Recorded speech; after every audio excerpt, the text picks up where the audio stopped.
తాకట్లో ఉన్న మీ బంగారాన్ని విడిపించి ఆ రోజు ఆన్లైన్ రేటుకి కొంటాం. Sharma gold company. నమస్కారం, వెల్కమ్ టు సుమన్ టీవీ. నేను గీతాంజలి. ఈ జ్యేష్ఠ మాసంలో అంటే జూన్ 10వ తారీఖు వరకు మాత్రమే మంచి రోజులు ఉన్నాయి. ఆ తర్వాత అంతా మోఢం అని చెబుతున్నారు. అయితే ఈ మోఢంలో కూడా కొన్ని కార్యక్రమాలు చేయొచ్చు అని అంటారు.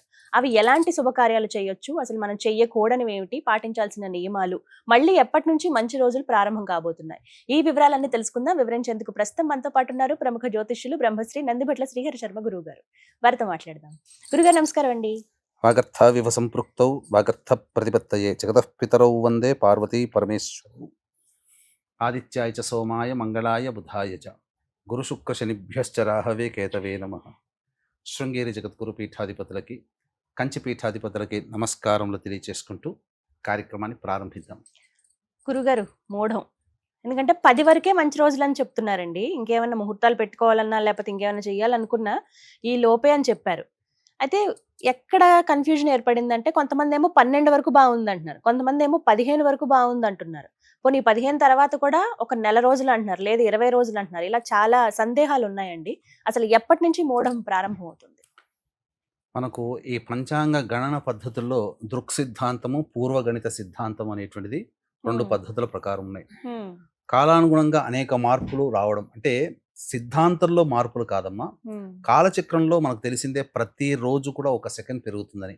ఆ కాలచక్రంలో వచ్చేటువంటి మార్పుల్ని కూడా పరిగణనలోకి తీసుకుని లెక్కగట్టి ఆ మార్పుల్ని కూడా మనం ఈ యొక్క నేటి రోజుకి కూడా ఆపాదించుకుంటూ వచ్చినటువంటి మార్పుల్ని మనం బేరీజు వేసుకొని లెక్కించే పద్ధతి దృక్ సిద్ధాంతం. ఎప్పుడో గ్రహాలు అనేటువంటివి ఏర్పడినప్పుడు వాటి సంబంధంగా వచ్చేటువంటిది పూర్వగణితం. ఇక్కడ కొన్ని పంచాంగాలలో మనకు చెప్పబడినటువంటిది ఏంటంటే 11వ తారీఖు నుంచి అంటే 10 తెల్లవారి మధ్యరాత్రి 2:54 మూఢమి ప్రారంభమవుతుంది. ఎప్పటి వరకు ఉంటుంది? 9 జూలై వరకు ఉంటుంది. అంటే 29 రోజుల పాటు ఉండేటువంటి గురు మూఢమి అని అంటారు. ఇప్పుడు కొన్ని పంచాంగాల్లో 15వ తారీఖు నుంచి ప్రారంభమైనట్టుగా చెప్పారు. సరే, ఏది ఏమైనప్పటికీ కూడా మనకు మనం తీసుకోదలిచినటువంటిది మాత్రం 10వ తారీఖు రాత్రి తెల్లవారితే 11, కాబట్టి 11వ తారీఖు నుంచి 9వ తారీఖు వరకు తీసుకోవాలి గురు మూఢమి. మొత్తం మీద జూన్ 11 నుంచి జూలై 9వ తారీఖు వరకు అండి. అవునమ్మా. అయితే అసలు ఫస్ట్ ఈ మోఢం అంటే ఏంటి అనేది ముందుగా తెలుసుకోవాలనుకుంటున్నాం గురుగారు. మూఢమి లేదా మౌఢ్యము అనే పదానికి, సంస్కృత పదానికి అర్థము చీకటి అని అర్థం. చీకటి.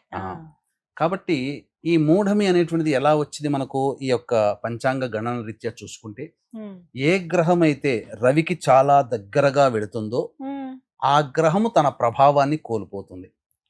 ముఖ్యంగా శుభకార్యాల్లో చూసేటువంటి శుభగ్రహాలు, నైసర్గిక శుభగ్రహాలు శుక్రుడు, గురువు.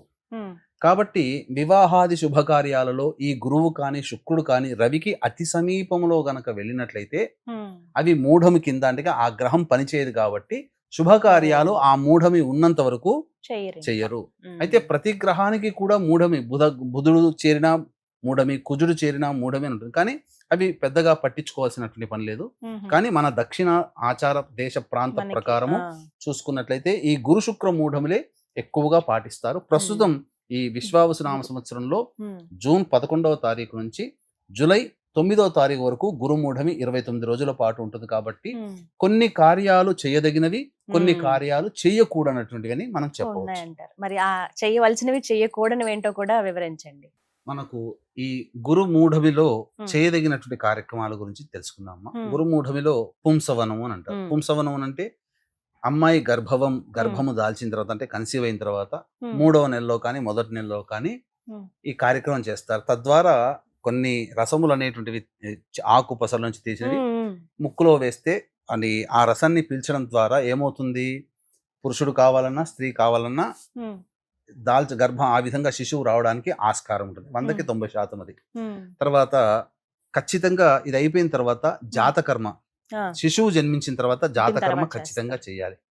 అలాగే నామకరణం కూడా చేయాలి. అంటే మనకు చేసుకోవచ్చు, నామకరణం చేసుకోవచ్చు. ఇటువంటిది పుంసవనము ఇటువంటి చేయొచ్చు. తర్వాత విశేషముగా శుభకార్యాలు అంటూ చేయకూడదమ్మా.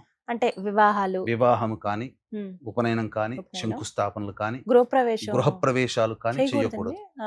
తర్వాత ఈ అద్దె ఇంట్లో, కొత్త అద్దె ఇంట్లో కూడా మారడానికి పనికిరాదు. మూఢంలో పనికిరాదు.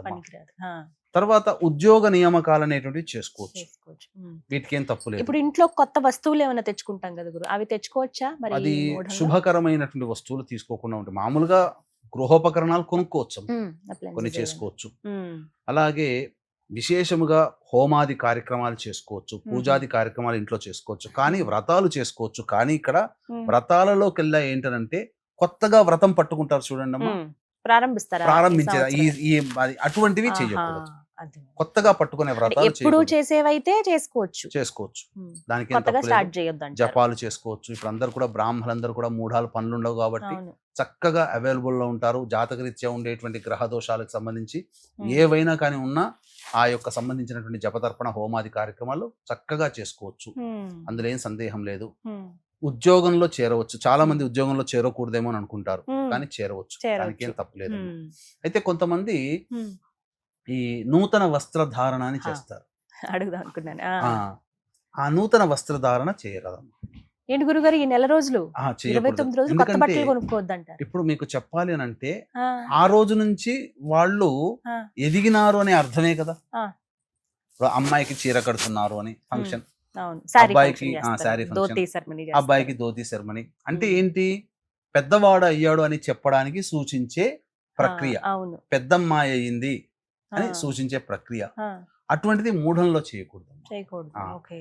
అది. ఉమ్, ఇటువంటివి తర్వాత ఉమ్, ముఖ్యంగా ఈ దేవతా ప్రతిష్టలు చేయకూడదు. ఉమ్, మళ్ళీ పూజాది కార్యక్రమాల్లో ఉమ్. ఈ శంకుస్థాపనలు కానీ ఇవన్నీ చెప్పుకున్నాం కదా, అవునవును, అటువంటివి అన్నారు. శుభకార్యాలు ఏం చేయకూడదు. నోములు అవి ఉమ్. కొత్తవి అస్సలు పట్టుకోకూడదు. ఈ పని మాత్రం చేయొద్దు, చేశారంటే ఇంక అంతే అన్నట్టుగా ఏమైనా ఉన్నాయండి? ఇవేనమ్మా ఇవే ఇప్పుడు శుభకార్యాలు, చెప్పినవే. అసలు ఏవి చేయకూడదు. ఉమ్. ముఖ్యంగా ఖచ్చితంగా చేయాల్సినవి అంటే ఈ నామకరణాలు ఇవే నామకరణాలు, చేసుకోవచ్చు. యాత్రలు చేయొచ్చు, ఉమ్, దైవ దర్శనం చేసుకోవచ్చు, తప్పు ఉమ్, లేదు. ఉమ్, ఇవన్నీ మామూలేనమ్మా, సాధారణంగా యథావిధిగా. చేయొచ్చు. కొత్త ఉమ్, కొత్త వస్తువుల్లో పూజకి సంబంధించినటువంటి అది ఉమ్, విరివిగా వాడుకోవడానికి ఉండేటువంటి వాటి మాత్రం చేయకూడదు. ఇవి ఇంకొకటి గుర్తుపెట్టుకోవాలి. మిగతావన్నీ కార్యక్రమాలన్నీ చేసుకోవచ్చునమ్మా. ఉమ్. ఆహా. ఇవే చాలా మందికి సందేహాలండి. కొంతమంది ఏం ఆ. చేస్తున్నారంటే గురుగారు, ఇప్పుడు ఆగస్టులోనో లేకపోతే నెక్స్ట్ పెళ్లి ఉంది అన్నప్పుడు, శ్రావణ మాసంలో పెళ్లిళ్ళు ఉన్నాయి అన్నప్పుడు కొంతమంది పసుపు ముందుగానే కొట్టేస్తారు, అంటే ఉమ్. పెళ్లి పనులు చేసుకోవడానికి అని చెప్పి. అలా ఇప్పుడే కొట్టేసుకోవచ్చా ముందే? మూఢాలు రాకముందు ఉమ్, 11వ తారీఖు లోపల ఉమ్, చేసుకోవచ్చమ్మా. ఉమ్, కానీ 11 రాత్రి మూఢం స్టార్ట్ అవుతుంది కదా, 10 ఉమ్, రాత్రి తెల్లారితే ఉమ్, 11 ఉమ్, అనగా పనికిరాదు. అంటే పౌర్ణమి తిథి కూడా ఉమ్, మనకు మూఢంలోనే ఉన్నట్టు లెక్క. ఉమ్హుం. పైగా పెళ్లి చూపులు పనికిరావు. హా, ఆ, అవునా? ఆ. పెళ్లి చూపులు సాధారణంగా మూఢాల్లో అవును, పెళ్లి పనులు ఏవి కూడా చేయరు కదండి చేయకూడదు. మూఢంలో. శుభలగ్నాలు పత్రికలు రాసుకోకూడదు. ఉమ్, ఇవన్నీ కూడా పనికిరావమ్మా. ఉమ్హుం. వివాహ సంబంధంగా ఏవైనా ఆ వస్తువులు కొనుక్కుంటారు కదా, ఆ కొనుగోలు చేయకూడదు మూఢంలో. ఓ.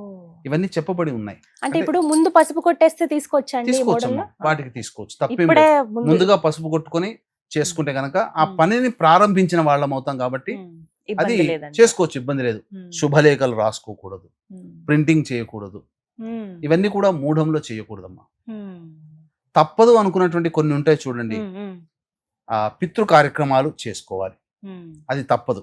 ఖచ్చితంగా పితృ చేయాల్సిందే. కార్యక్రమాలు తిథి ఉన్నప్పుడు చేయాల్సిందే, అందులో సందేహమే లేదు. ఉమ్, ఇంకా చెప్పాలి అని అంటే ఈ నామకరణం ఉమ్. చేసుకోవచ్చు, ఎందుకంటే పేరు పెట్టాలి కదా, అవును. ఇవి తప్పులేదు, వీటికి తప్పులేదు. జాతకర్మ, పుట్టగానే జాతకరీత్యా ఉన్నటువంటి జాతకర్మ దోషాలు ఉంటే అవి చేసుకోవచ్చు, చేస్తారు. అవును. వాటికి తప్పులేదమ్మా. Right. తర్వాత అన్నప్రాసన కూడా చేయొచ్చు.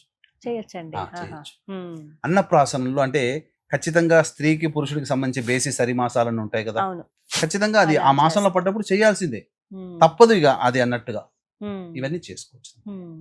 ఇవి కొన్ని చేసుకోవచ్చు, కొన్ని కొన్ని చేసుకోకూడదు. చేయకూడదు. ఇవి ఒక్కటి తెలుసుకోవాలి. చాలా మంది ఇక్కడే సందేహం అండి, అమ్మో పెళ్లిళ్ళు వద్దంటున్నారు, మళ్ళీ ఇవైనా చెయ్యాలా వద్దా, పిల్లలకి ఇప్పటికే లేట్ అయిపోతుందని, ఈ ఉమ్. అన్నప్రాసన లేట్ అయిపోయిందని చెప్పి వ్యాపారాలు కూడా చేయకూడదు, ప్రారంభించకూడదు. కొత్తగా ఓపెనింగ్ అంటే చేస్తారు గురుగారు కదా, ఒక మాట అండి, ఏం జరుగుతుంది చేస్తే గనక జరిగే ఫలితాలు ఎలా ఉంటాయి? ఫలితాలు చెప్తానమ్మా. అంటే గురువు అనేటువంటి వాడు ఏంటనంటే గ్రహాల్లో పనులలో అనుకూలతను సూచిస్తాడు. గురువు ఉమ్, గురువు ఆ, చేసేటువంటి పని వారి ఏంటంటే గురుబలం ఉందిరా అని అంటాడు. అవును. నాకేంద్రా నాకు గురుబలం ఉంది, నాకు ఏదైనా పని సరిగిపోతుంది అని అంటారు. ఉమ్, అంటే ఏంటి, టక పనులు అయిపోతుంటాయి. ఉమ్, ఆ గురువు పనికిరాని సమయంలో ఉన్నప్పుడు ఉమ్, చేస్తే ఆ పనులు నత్తనడకన సాగుతాయి ఉమ్. అని అర్థం.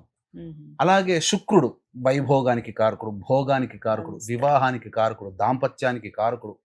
ఇవన్నీ కూడా ఇబ్బందికరంగా మారుతాయి భవిష్యత్తులో. ఇవి చాలా సందర్భాల్లో మనము చూసామమ్మా. నా వ్యక్తిగత సందర్భంలో అవునా మా దగ్గర బంధువుల్లో అంటే ఆషాఢ మాసంలో ఎవరు కూడా ఎంగేజ్మెంట్ చేసుకోరు సాధారణంగా సాధారణ. చేయరు ఎవరు. కానీ మాకు చాలా రక్త సంబంధికులే. గురువు గారు చెప్పారు, ఎవరు విద్య నేర్పిన గురువు గారు చెప్పారు, ఆయన మాట శిరోధార్యం అని చెప్పి ఆషాఢ మాసంలో పెట్టేసుకున్నారు. ఏమైపోయింది, కొంతకాలంకి అయిన తర్వాత ఆ అత్తగారు అంటే అబ్బాయి తల్లికి కొద్దిగా ఫైర్ యాక్సిడెంట్ లాగా అయ్యేది, త్రుటిలో ప్రమాదం తప్పింది ఎంగేజ్మెంట్ అయిన కొన్నాళ్ళకి. తర్వాత ఆ యొక్క దాంపత్యం ఎంతో కాలం నిలవలేదు, ఒక పుష్కర కాలంలోనే అది సమసిపోయింది.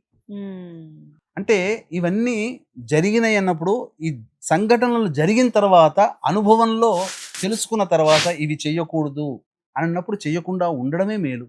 తొందరపడేది ఏముందమ్మా, కొంతకాలం ఆగామనుకోండి మంచి రోజులు వస్తాయి కదా, మంచి రోజుల్లో చేసుకోండి. శ్రావణ మాసం వస్తుంది, శ్రావణ మాసం మంచిదే. అంటే కొంతమంది కొట్టిపారేస్తూ ఉంటారా ఇవన్నీ కాదంట, కానీ జరుగుతాయి. ఇది నా వ్యక్తిగతంలోనే, నా కుటుంబంలో రక్త సంబంధికులోనే అన్నప్పుడు ఇంకా దీంట్లో ఏముందమ్మా, ఎవరు అతిథులు కాదు కాబట్టి అతిథులు కారు. అదొకటి గుర్తు పెట్టుకోవాలి. చక్కగా వివరించారండి, మాకైతే సందేహాలు అయితే నివృత్తి అయ్యాయి. ధన్యవాదాలు గురుగారు. సర్వం శ్రీ ఉమామహేశ్వర పరబ్రహ్మార్పణమస్తు.